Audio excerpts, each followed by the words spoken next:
মজলিস। লিল্লাহি তাকবীর।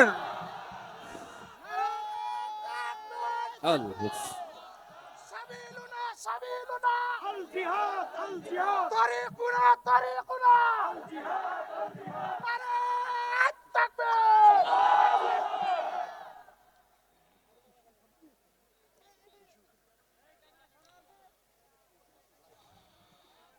السلام عليكم ورحمة الله. الحمد لله رب العالمين والصلاة والسلام على سيد الأنبياء والمرسلين وعلى آله وأصحابه ومن تبعهم ودعا بدعوتهم إلى يوم الدين. أما بعد، أعوذ بالله من الشيطان الرجيم. بسم الله الرحمن الرحيم. ولا تركنوا إلى الذين ظلموا فتمسكم النار. صدق الله العظيم. বাংলাদেশ খেলাফত মজলিস রাজশাহী জেলা শাখা কর্তৃক আয়োজিত আজকের এই গণসমাবেশে উপস্থিত সংগ্রামী সভাপতি, উপস্থিত বাংলাদেশ খেলাফত মজলিসের কেন্দ্রীয় মহাসচিব সহ অন্যান্য কেন্দ্রীয় নেতৃবৃন্দ, বাংলাদেশ খেলাফত মজলিস ও সহযোগী সংগঠন সমূহের রাজশাহী জেলা ও অন্যান্য জেলা নেতৃবৃন্দ, থানার দায়িত্বশীল বৃন্দ, বিভিন্ন তৃণমূল পর্যায় থেকে সমবেত সংগঠনের নেতাকর্মী, দায়িত্বশীল ভাইয়েরা, সর্বস্তরের রাজশাহীবাসী, আমরা সর্বপ্রথম মহান আল্লাহ পাক রব্বুল আলামিনের দরবারে শুকরগুজারি আদায় করি, যিনি বাংলাদেশের মানুষের বুকের উপর থেকে জগদ্দল পাথরের মতো চেপে বসা যুগের লেডি ফেরাউন খ্যাত স্বৈরাচারী ফ্যাসিবাদী শক্তি জালিম শাহী শেখ হাসিনাকে উৎখাত করে বাংলাদেশের মানুষকে মুক্ত বাতাসে নিঃশ্বাস গ্রহণ করার সুযোগ করে দিয়েছেন। এই জন্য আল্লাহর দরবারে শুকরগুজারি আদায় করি। আল্লাহুম্মা লাকাল হামদু ওয়া লাকাশ শুকর। আমি আজকের এই মঞ্চে দাঁড়িয়ে স্মরণ করছি ওই সকল বীর শহীদানদেরকে, যাদের রক্ত আর ত্যাগের বিনিময়ে বাংলাদেশ আজ ঘুরে দাঁড়িয়েছে এবং দ্বিতীয়বারের মতো 5ই আগস্ট 2024 সালে ঐতিহাসিক স্বাধীনতা অর্জন করেছে। 2009 সালের পিলখানার ট্র্যাজেডিতে শাহাদাত বরণকারী 57 জন দেশপ্রেমিক সেনা কর্মকর্তা, 2013 সালের শাপলা চত্বরে আল্লাহর রসুলের প্রেমিক প্রিয় হেফাজতে ইসলাম বাংলাদেশের নবী প্রেমিক তৌহিদি জনতা, 2014-15 সালের সরকার বিরোধী আন্দোলনে আত্মদানকারী রাজনৈতিক বিরোধী নেতৃবৃন্দ, বিরোধী কর্মীবৃন্দ, 2021 সালে বাংলাদেশের স্বাধীনতার সুবর্ণ জয়ন্তী উদযাপনকালে ভারতের বিতর্কিত মুসলমানদের রক্তে রঞ্জিত যার হাত নরেন্দ্র মোদীর আগমন উপলক্ষে শান্তিপ্রিয় বাংলাদেশের হেফাজতে ইসলামের নেতাকর্মী, যাদেরকে ব্রাহ্মণবাড়িয়া এবং হাটহাজারীতে পাখির মতো গুলি করে হত্যা করেছে বিগত সরকার, সর্বশেষ 2024 সালের জুলাই এবং আগস্ট বিপ্লবে 2 সহস্রাধিক বাংলার দামাল সন্তান, যাদেরকে দেশে অন্যায়ের বিরুদ্ধে প্রতিবাদ করার অপরাধে, যাদেরকে বৈষম্যের বিরুদ্ধে, ফ্যাসিবাদের বিরুদ্ধে লড়াই করবার অপরাধে ঠান্ডা মাথায় গুলি করে খুন করেছে জালিম শাহী শেখ হাসিনা সরকার এবং তার খুনি প্রশাসন। সেই সকল বীর শহীদানদের প্রতি শ্রদ্ধা প্রদর্শন করে এবং তাদের শোক সন্তপ্ত পরিবার পরিজনের প্রতি সমবেদনা জ্ঞাপন করে আমরা আগামীর বাংলাদেশকে তাদের প্রতি শ্রদ্ধা রেখে তাদের এই অবদানকে স্মরণ করে আগামীর বাংলাদেশ গড়ে তুলবার আহ্বান জানাই। সংগ্রামী সাথী ও বন্ধুগণ, বাংলাদেশ বহু সংগ্রাম, বহু ত্যাগ কোরবানি এবং বহু রক্তের নজরানার উপর দাঁড়িয়ে আছে আমার এই সোনার বাংলাদেশ। তিনটি আধিপত্যবাদী শক্তির বিরুদ্ধে লড়াই করে এই বাংলাদেশ অর্জিত হয়েছে। 190 বছর পর্যন্ত 1757 সাল থেকে 1947 সাল পর্যন্ত লড়াই করেছে ব্রিটিশ বেনিয়া, সেই পশ্চিমা ব্রিটিশ সাম্রাজ্যবাদী শক্তির বিরুদ্ধে। 1920 শতকের গোড়ার দিকে 1905 সাল সহ বিভিন্ন সময়ে এই পূর্ববঙ্গের মুসলমানদেরকে লড়াই করতে হয়েছে পশ্চিমবঙ্গের দাদাবাবুদের আধিপত্যবাদের বিরুদ্ধে। এরপরে 1947 সাল থেকে 1971 সাল পর্যন্ত লড়তে হয়েছে পশ্চিম পাকিস্তানি খান পাঠানদের প্রভুত্বের বিরুদ্ধে। এভাবে ব্রিটিশ সাম্রাজ্যবাদী শক্তি পশ্চিমবঙ্গের দাদাবাবুদের চোখ রাঙানি পশ্চিম পাকিস্তানের খান পাঠানদের বিরুদ্ধে সংগ্রামের মধ্য দিয়ে 1971 সালের 16ই ডিসেম্বর ঐতিহাসিক বিজয় অর্জনের মধ্য দিয়ে চূড়ান্তভাবে বাংলাদেশের এই লাল পতাকা, লাল সবুজের পতাকা অর্জিত হয়েছে। বাংলাদেশ বিশ্ব দরবারে একটি স্বাধীন সার্বভৌম দেশ হিসেবে আত্মপ্রকাশ করেছে। সংগ্রামী সাথী ও বন্ধুগণ, কিন্তু আমরা অত্যন্ত দুঃখ এবং পরিতাপের সঙ্গে লক্ষ্য করেছি 1971 সালে যে মুক্তিযুদ্ধ হয়েছিল, 1947 সাল থেকে ধারাবাহিক সংগ্রামের মধ্য দিয়ে 71 সালে এক সাগর রক্তের বিনিময়ে স্বাধীনতা অর্জন করেছিল বাংলাদেশ। যেই স্বাধীনতা ছিল জালিমের বিরুদ্ধে মুসলিমের লড়াই, যেই মুক্তিযুদ্ধ ছিল অন্যায়ের বিরুদ্ধে ন্যায়ের লড়াই, যেই স্বাধীনতার যুদ্ধ ছিল মানুষের বঞ্চিত অধিকার ফিরিয়ে আনবার লড়াই, সেই মুক্তিযুদ্ধে বিজয় অর্জিত হওয়ার কিছুদিনের মধ্যেই ভিনদেশী একটি শক্তি সুপরিকল্পিতভাবে এ দেশীয়তার এজেন্টদের মাধ্যমে মুক্তিযুদ্ধের অর্জনকে ছিনতাই করবার চেষ্টা করেছে। আমরা দ্ব্যর্থহীন ভাষায় বলি, ইতিহাসকে সাক্ষী রেখে বলি, বাংলাদেশের স্বাধীনতার মুক্তিযুদ্ধের পূর্বে, এমনকি মুক্তিযুদ্ধ চলাকালীন 9 মাসের মধ্যে 25শে মার্চ, 26শে মার্চ কালুরঘাট থেকে স্বাধীনতা ঘোষণা হওয়ার পর থেকে 16ই ডিসেম্বর বাংলাদেশের স্বাধীনতার বিজয় অর্জিত হওয়া পর্যন্ত এই সুদীর্ঘ 24 বছরে কোনোদিন বাংলাদেশে কোন রাজনৈতিক নেতা, কোন নেত্রী, কোন দল কখনোই বাংলাদেশে ধর্মনিরপেক্ষতার দাবি উত্থাপন করেনি। কিন্তু আমরা দেখলাম, এদেশের মানুষ দেখলো 71-এর 16ই ডিসেম্বর বিজয় অর্জিত হওয়ার কয়েক মাসের মধ্যেই পার্শ্ববর্তী দেশের সংবিধানের মূল নীতিগুলোকে, জাতীয়তাবাদ, ধর্মনিরপেক্ষ মতবাদ, গণতন্ত্র, সমাজতন্ত্রকে বাংলাদেশের সংবিধানের মূল নীতি হিসেবে ভারতের তৎকালীন প্রধানমন্ত্রী শ্রীমতী ইন্দিরা গান্ধীর নির্দেশে বাংলাদেশের স্বাধীনতা পরবর্তী যে সরকার প্রতিষ্ঠিত হয়েছিল, সেই সরকার প্রধান শেখ মুজিবুর রহমান সাহেব বাংলাদেশের সংবিধানের মূল নীতি হিসেবে ঘোষণা করে প্রকৃত অর্থে 72 সালেই স্বাধীন বাংলাদেশকে ভারত মাতার চরণতলে তিনি বলি দিয়েছিলেন। আর এভাবেই মুক্তিযুদ্ধের চেতনাকে হাইজ্যাক করে, মুক্তিযুদ্ধের চেতনাকে ডাকাতি করে বাংলাদেশ থেকে নয়াদিল্লিতে পাচার করা হয়েছে। মুহতারাম হাজিরিন, এভাবে 72-এর একটি চেতনা দাঁড় করানো হয়েছে। সেই 72-এর চেতনা এবং 72-এর তাদের যে মূলনীতি, সেগুলোকেই বিগত 53 বছর যাবৎ বাংলাদেশের মানুষকে 71-এর চেতনা, মুক্তিযুদ্ধের চেতনা হিসেবে গেলানো হয়েছে।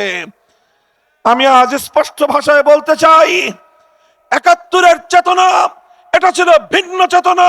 71-এর চেতনা ছিল মুক্তিযুদ্ধের সঠিক চেতনা, 72-এর চেতনা ছিল গোলামীর চেতনা, 72-এর সংবিধান ছিল বাংলাদেশের গণমানুষের হাজার বছরের ইচ্ছা এবং অভিপ্রায়কে ধ্বংস করবার সংবিধান। এবং সেই 72-এর সংবিধানকে কেন্দ্র করে ভারতীয় দালালির যে চেতনা গড়ে উঠেছিল বিগত 53 বছর, সেই দালালির চেতনাকেই মুক্তিযুদ্ধের চেতনা হিসেবে প্রতিষ্ঠিত করবার পায়তারা চালানো হয়েছে। এভাবেই যখন বাংলাদেশে 71-এর পর 72-এর চেতনা দাঁড় করানো হলো, 72-এর চেতনার ভিত্তিতে 72 থেকে 75 সাল পর্যন্ত মাত্র 3 বছরে বাংলাদেশের 30 লক্ষ মায়ের কোল খালি করা হয়েছে। তাগড়া তাগড়া যুবকদেরকে ধরে নিয়ে হত্যা করা হয়েছে ক্রস ফায়ারের মতো অত্যন্ত জঘন্য সংস্কৃতি বাংলাদেশে চালু করা হয়েছে। এভাবে স্বাধীন বাংলাদেশকে একটি নারকীয় মৃত্যুযজ্ঞে পরিণত করা হয়েছে। সেজন্যই ৭৪-এর দুর্ভিক্ষ তৈরি হয়েছিল। আর এই সকল অন্যায়, হত্যাকাণ্ড, যুবকদের ধরে নিয়ে খুন করা, লক্ষ মায়ের কোল খালি করবার কারণে, লক্ষ মায়ের কোল খালি করবার কারণেই ৭৫-এর ১৫ই আগস্টের মতো এই ধরনের ঘটনা সংঘটিত হয়েছিল।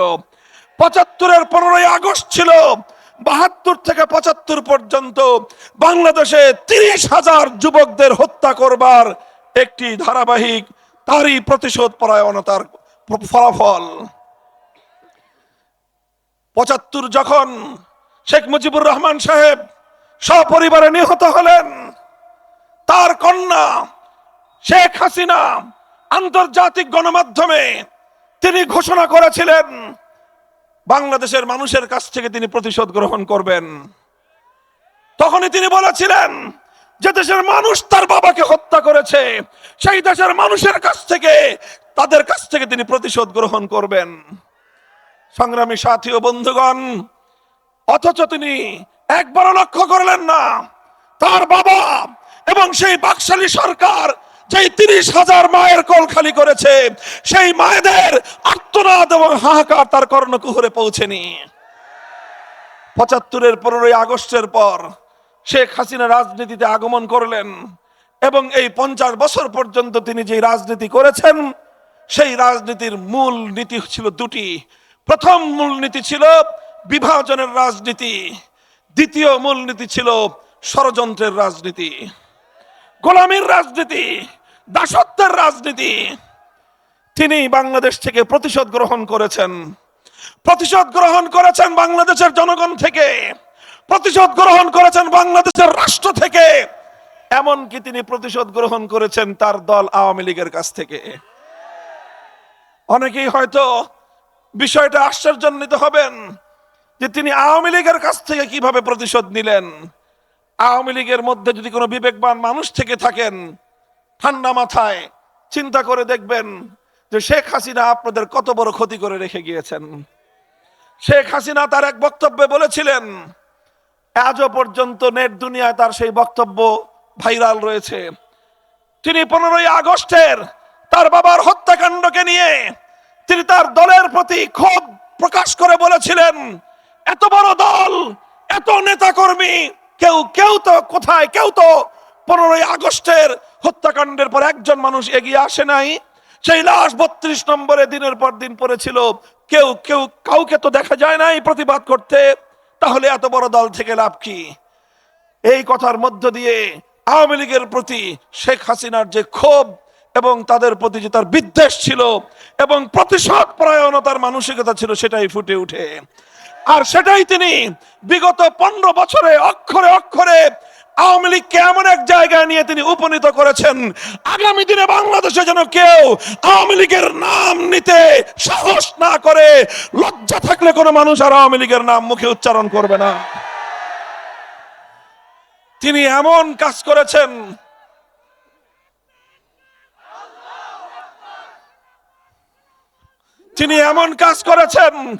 তিনি এমন ভাবে আওয়ামী লীগকে ডুবিয়েছেন, কোন আত্মমর্যাদা সম্পন্ন ব্যক্তি আর কোনদিন আওয়ামী লীগের রাজনীতি করতে পারে না। বলবেন কারণ কি? আমি বলি, লক্ষ্য করে দেখেন। আওয়ামী লীগের নেতা কর্মীদেরকে ঠান্ডা মাথায় চিন্তা করার জন্য বলবো, দেখেন যেই নেত্রী এখন ভারতে পালিয়ে গিয়ে আরেক দেশের কোলে বসে অন্য আরেকটি রাষ্ট্রের আশ্রয় থেকে বাংলাদেশের অভ্যন্তরে উস্কানি দিয়ে আবারও আপনাদেরকে বিপদে ফেললো, এই বিগত 5ই ফেব্রুয়ারি এই 32 নম্বর সহ গোটা বাংলাদেশে নতুন করে আবার যে মানুষের মধ্যে উত্তেজনা তৈরি হলো এবং সেই উত্তেজনার প্রেক্ষিতে আবার কিছু মানুষের কিছু ক্ষয়ক্ষতি হলো, এর জন্য সবটা দায় শেখ হাসিনাকেই বহন করতে হয়। আপনারা লক্ষ্য করে দেখেন, বাংলাদেশে অনেক শাসক জনগণের আন্দোলনের মুখে তিনি ক্ষমতা থেকে পদত্যাগ করতে বাধ্য হয়েছেন। 1990 সালে জেনারেল হোসেন মোহাম্মদ এরশাদ সাহেব তিনি ক্ষমতাচ্যুত হয়েছেন। ক্ষমতাচ্যুত হয়ে অন্ধকার কারাগারে নিক্ষিপ্ত হয়েছেন। বছরের পর বছর কারাগারের অন্তরালে দিন যাপন করেছেন। তিনি জুলুম সহ্য করেছেন, তিনি নানাভাবে কষ্ট স্বীকার করেছেন, কিন্তু দলের কর্মীদেরকে অসহায় অবস্থায় রেখে দেশ ছেড়ে পালিয়ে যান নাই। 1996 সালে এবং 2006 সালে ক্ষমতাচ্যুত হয়েছেন বেগম খালেদা জিয়া। ক্ষমতা ছেড়ে তিনি তার দলকে ছেড়ে তার নেতা কর্মীদেরকে রেখে অশীতিপর বৃদ্ধ বয়সে অন্য কোথাও যাননি। অশীতিপর এই বার্ধক্যের সময়ে হাসি মুখে কারাবরণ করেছেন। বছরের পর বছর কারাগারের অন্তরালে থেকে জীবন মৃত্যুর সন্ধিক্ষণে থেকেছেন, কিন্তু দেশ এবং জনগণ, দল এবং নেতা কর্মীদেরকে হুমকির মুখে ছেড়ে তিনি পালিয়ে যান নাই। এবার আওয়ামী লীগের নেতা কর্মীর কাছে প্রশ্ন, আপনার নেত্রী করলো কামটা করলো কি? বলেন, আপনাদের নেত্রী কাজটা করলো কি? আপনি যদি বিবেকবান হয়ে থাকেন প্রশ্নের জবাব দেন। আপনার নেত্রী কি জানতো না 5ই আগস্টের আরো আগে থেকেই যে তার পরিণাম কোন দিকে যাচ্ছে? তার নিজস্ব গোয়েন্দা বাহিনী ছিল। সমস্ত সচেতন মানুষ জানে বাংলাদেশের রাষ্ট্রীয় প্রতিটি গোয়েন্দা সংস্থার পাশাপাশি শেখ হাসিনা তার গণভবন কেন্দ্রিক ভিন্ন আরেকটি নিজস্ব গোয়েন্দা সংস্থা তার ছিল। সেই সঙ্গে তার প্রভু দেশের গোয়েন্দা সংস্থা তো ছিলই। দেশের পরিস্থিতি কোন দিকে গড়াচ্ছে তিনি ভালো করে আঁচ করতে পারছিলেন। এই আঁচ করতে পেরে তিনি কি করেছেন?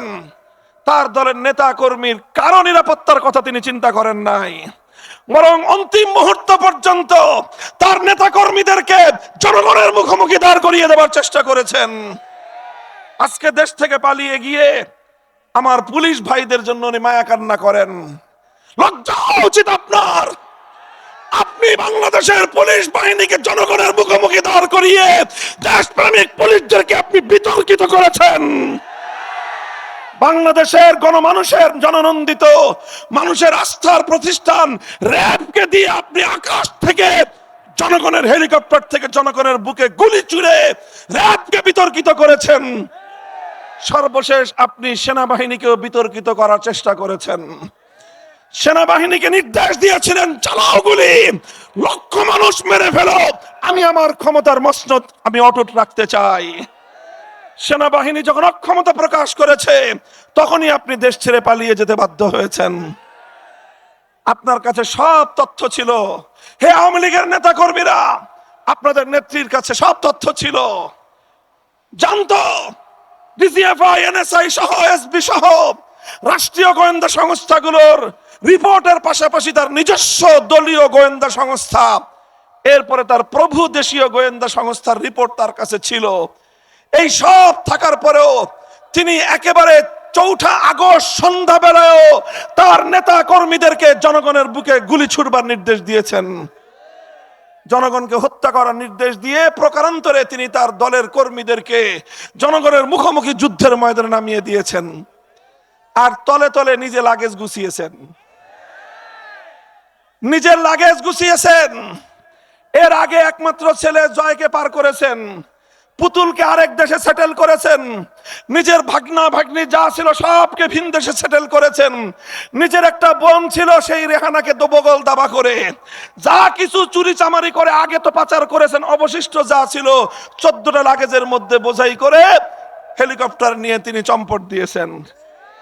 একবার আওয়ামী লীগের কথা ভাবেন নাই, একবার দলের নেতা কর্মীদের কথা ভাবেন নাই, একটাবার হেলমেট লীগের কথা ভাবেন নাই, একটাবার হাতুড়ি লীগের কথা ভাবেন নাই, একটাবার যুবলীগের কথা ভাবেন নাই, একবার ছাত্রলীগের কথা ভাবেন নাই।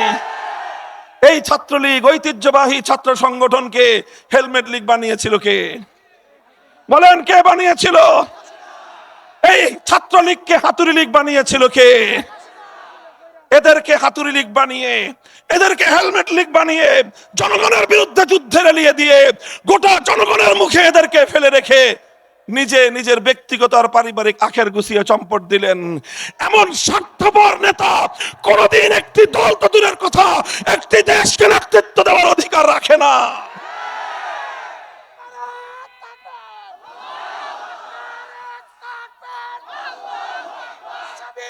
সাবিলুনা তারিকুনা তারিকুনা সারা বঞ্চিতবাদ সংগ্রামী সাথী ও বন্ধুগণ, এজন্যই আমি বলেছিলাম আসলে তিনি যেটা করেছেন সেটা হলো এই, তিনি জানতেন ৭৫ সালে তার বাবা শেখ মুজিবুর রহমানের হত্যাকাণ্ডের সঙ্গে গোটা আওয়ামী লীগ জড়িত ছিল। এই দল তার বাবাকে হত্যা করেছে, এই জন্য তিনি তীরে তীরে তার দলকে এমন একটা পর্যায়ে এনেছেন যেন আগামী দিনে আর কোনোদিন কেউ আওয়ামী লীগের নাম মুখে উচ্চারণ না করে।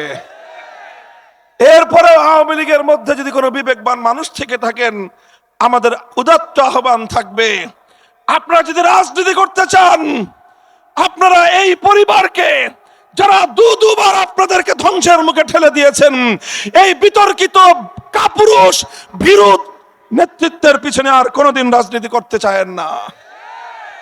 রাজনীতি করতে চাইলে দলটার নামও বদলায় ফেলেন। এরপরে তওবা করে বিগত বাকশালী আমলে যত হত্যাকাণ্ড ঘটিয়েছেন, বিগত ফ্যাসিবাদী সরকারের সময়ে যত মানুষকে খুন করেছেন, সেই মানুষের কাছে ক্ষমা চেয়ে বাংলাদেশের রাজনীতিতে আবার পুনর্বাসিত হওয়ার চেষ্টা করবেন। সংগ্রামী সাথী ও বন্ধুগণ, স্পষ্ট ভাষায় বলতে চাই, এইভাবে মূলত আরেকটি ভিন দেশের অঙ্গরাজ্যে পরিণত করবার চেষ্টা করেছিলেন তিনি বাংলাদেশকে। এইভাবে দেশের মধ্যে বিভাজন তৈরি করে দেশের মানুষকে বিভক্ত করেছেন। যেই মানুষই তার বিরুদ্ধে মতামত দিত, যেই তার বিরুদ্ধে বক্তব্য দিত, কখনো তাকে রাজাকার, স্বাধীনতা বিরোধী, কখনো উগ্রবাদী, জঙ্গিবাদী বলে গোটা তার বিরোধী শক্তিকে তিনি ট্যাগ করার দেওয়ার জন্য ট্যাগ দিয়ে তাদেরকে মারাত্মকভাবে ভিন্ন অভিধায় আখ্যায়িত করবার এক রাজনীতি তিনি করতেন।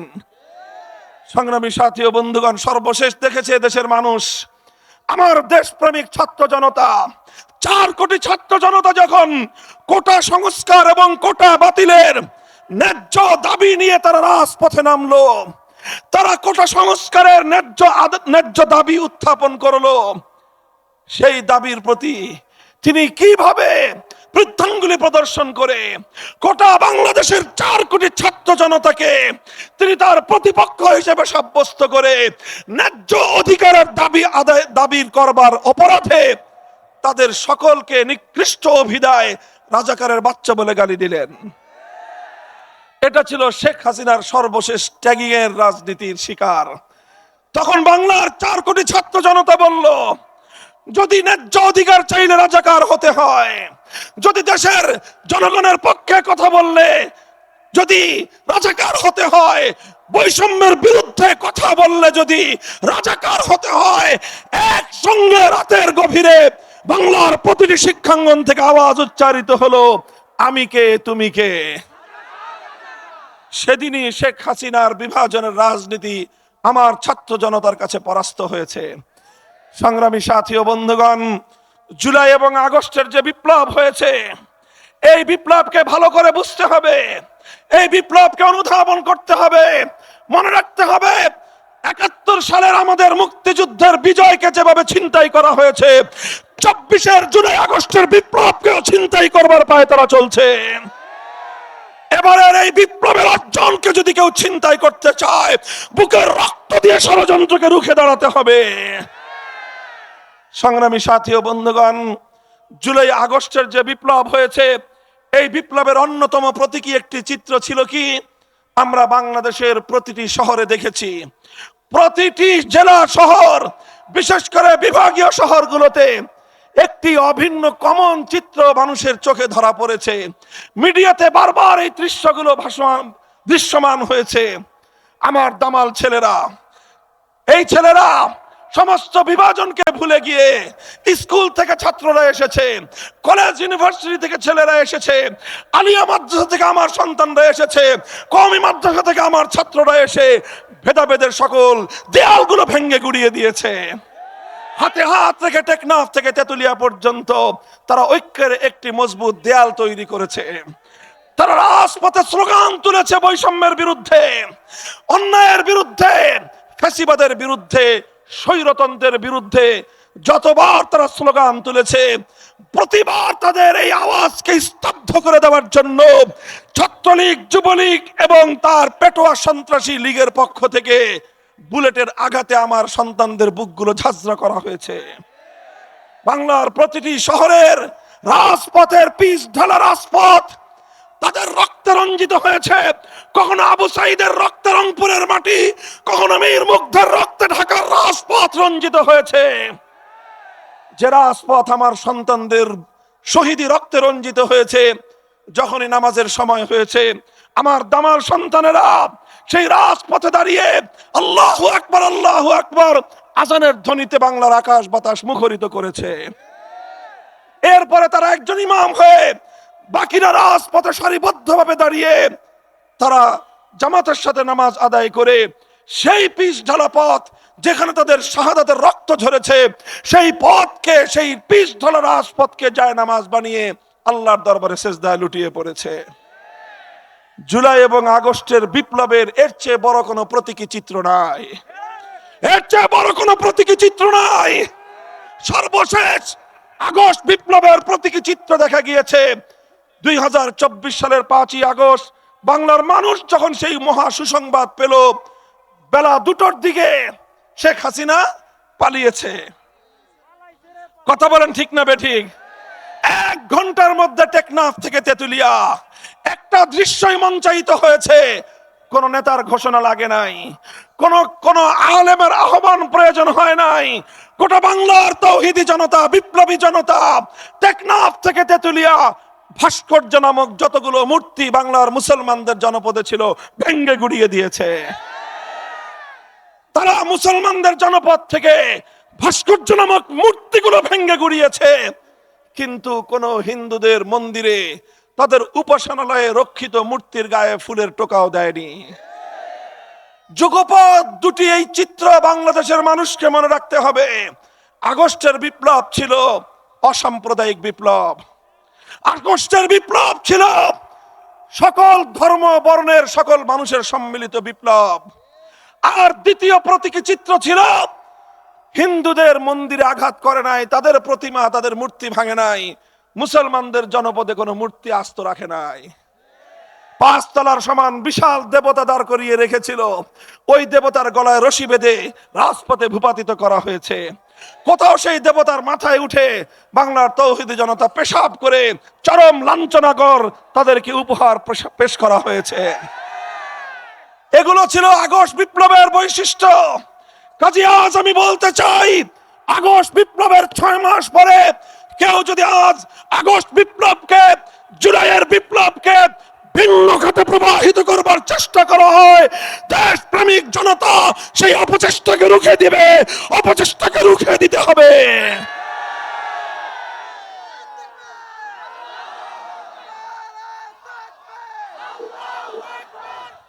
সংগ্রামী সাথী ও বন্ধুগণ, আমি আমার আখেরি পয়গাম শুনিয়ে যেতে চাই।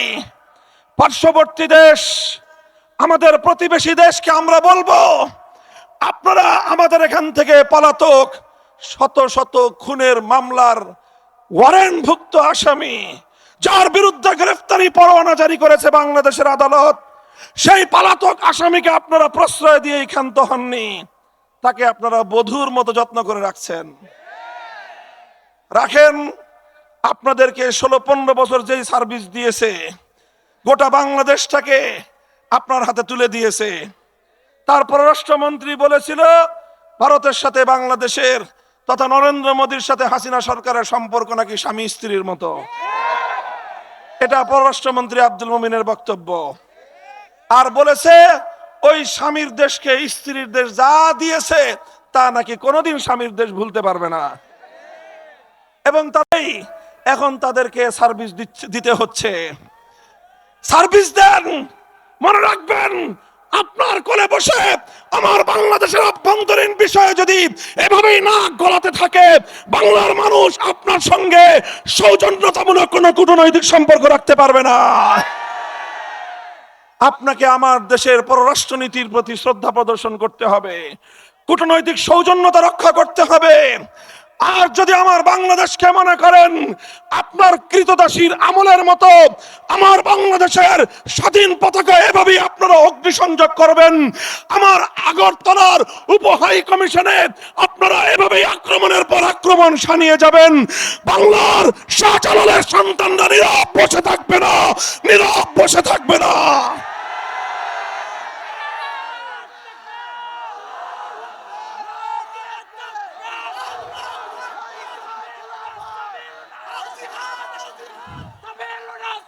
কলকাতায় নির্বাসিত বিতর্কিত ইসলাম বিরোধী চরম বিতর্কিত লেখিকা তসলিমা নাসরিনের প্রতি বাংলার মাটিতে বসে যারা পীড়িত দেখাও, মনে রেখো এদেশের মানুষ সহনশীল, কিন্তু এদেশের মানুষ দুর্বল নয়।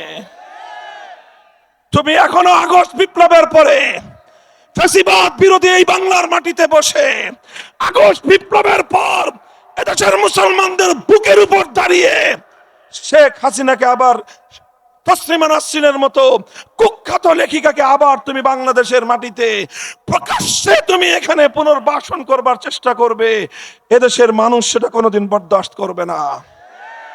সুশীলগিরি ভালো, তত্ত্বাবধায়ক সরকারের ইন্টারিম গভর্নমেন্টের বিতর্কিত উপদেষ্টাদেরকে স্পষ্ট ভাষায় পয়গাম দিয়ে দিতে চাই, মাত্রাতিরিক্ত সুশীলগিরি করবেন না। মব জাস্টিসের কথা আমাদেরকে বোঝাবার চেষ্টা করবেন না।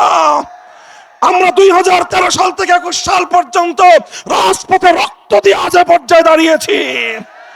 আপনাদের কোনো করুণার ভিখারি আমরা নই। যদি আমাদেরকে করুণার পাত্র মনে করে থাকেন, ওপেন চ্যালেঞ্জ ঘোষণা করলাম, আসুন আমাদেরকে মোকাবেলা করে দেখুন। আমাদেরকে মোকাবেলা করাটা এত সহজ হবে না।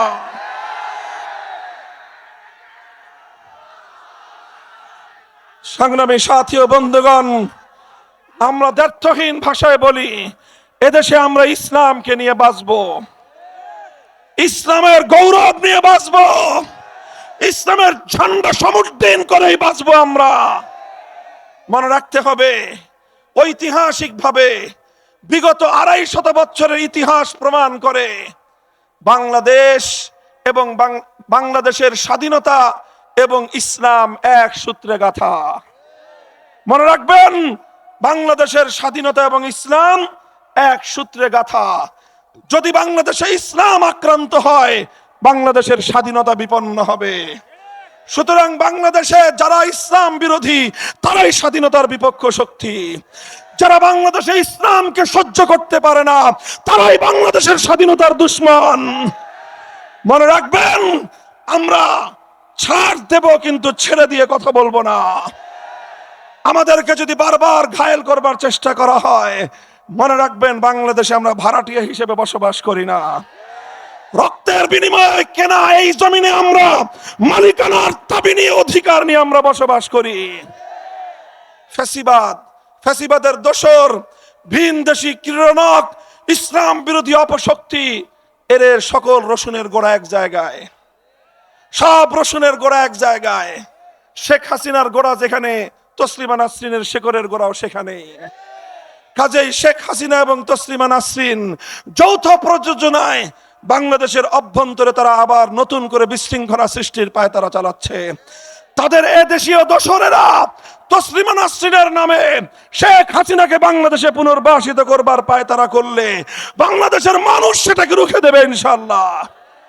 সংগ্রামী সাথী ও বন্ধুগণ, আমি আমার রাজপথের সকল সহযোগী আন্দোলন সংগঠন, রাজনৈতিক দলগুলোকে উদাত্ত আহ্বান জানাই। বাংলাদেশের সর্ববৃহৎ রাজনৈতিক দল বাংলাদেশ জাতীয়তাবাদী দল বিএনপি, জামায়াতে ইসলামী বা বাংলাদেশ জামায়াতে ইসলামী এবং অন্যান্য ইসলামী সংগঠন, হেফাজতে ইসলাম বাংলাদেশ, ইসলামী আন্দোলন বাংলাদেশ, বাংলাদেশ খেলাফত মজলিস সহ অন্যান্য সকল সংগঠন, আমি উদাত্ত আহ্বান জানাই, দেশ বিরোধী অপশক্তির মোকাবেলায়, ফ্যাসিবাদের মোকাবেলায় রাজপথে গড়ে ওঠা আমাদের ইস্পাত কঠিন ঐক্যকে ধরে রাখতে হবে। বৈষম্য বিরোধী ছাত্র নেতৃবৃন্দকে সাহস যোগাতে হবে। তারা যে অসাধ্য সাধন করেছে তাদের প্রতি আমাদের সকলের কৃতজ্ঞ থাকতে হবে। ছাত্র নেতৃবৃন্দকে বলবো, তোমরা অভিজ্ঞ রাজনৈতিক নেতৃবৃন্দের অভিজ্ঞতা থেকে তোমরা উপকৃত হও, পরামর্শ করো, সকলে সম্মিলিতভাবে একটি নতুন বাংলাদেশ গড়ে তুলবো আমরা। ওই বাংলাদেশে ৭২-এর ছায়া থাকবে না, সেই বাংলাদেশে ৭১-এর চেতনা থাকবে। নতুন এক বাংলাদেশ গড়ে তুলবো, যেই বাংলাদেশে বাকশালের ঠাঁই হবে না, যেই বাংলাদেশে অন্য সকল ধর্ম বর্ণ ভিন্ন মতের ঠাঁই হবে। সেই বাংলাদেশে আর কোনো সংখ্যালঘু নির্যাতনের নাটক মঞ্চস্থ হবে না। যারা রাতের অন্ধকারে কালনাগিনী হয়ে সংখ্যালঘুদেরকে ছোবল মারত, আবার দিনের বেলায় ওঝা হয়ে ঝাড়তে আসতো, সেই শেখ হাসিনার প্রিয় নাট্যগোষ্ঠী এখন আর বাংলাদেশে নাই। নাটকের নায়িকারাও নাই, নায়করাও নাই। এই জন্য এখন আর সংখ্যালঘুদের নির্যাতনের ঘটনাও ঘটে না। এই জন্য বাংলাদেশের হিন্দু বৌদ্ধ খ্রিস্টান সহ প্রতিটি সংখ্যালঘুদের জান মাল ইজ্জত আব্রু এবং তাদের ধর্মীয় উপাসনালয় সহ তাদের সবকিছু বাংলার তৌহিদি জনতার কাছে আল্লাহ এবং তার রসুলের পক্ষ থেকে রক্ষিত আমানত। এই আমানতের মর্যাদা যে কোনো মূল্যে আমরা রক্ষা করব। কথা বলেন ঠিক কিনা? এভাবেই আমরা একটি সুন্দর বাংলাদেশ গড়ে তুলব, যেই বাংলাদেশের কথা আমরা বলছি সকল ইসলামপন্থীরা ঐক্যবদ্ধ হয়ে শীষেডালা প্রাচীরের মতো একটি ঐক্যবদ্ধ বুনিয়াদের উপর দাঁড়িয়ে আমরা ঘোষণা দিতে চাই, অনেক রঙের বাংলাদেশ দেখা হয়েছে, এবার দেখতে চাই ইসলামের বাংলাদেশ, এবার দেখতে চাই খেলাফতের বাংলাদেশ।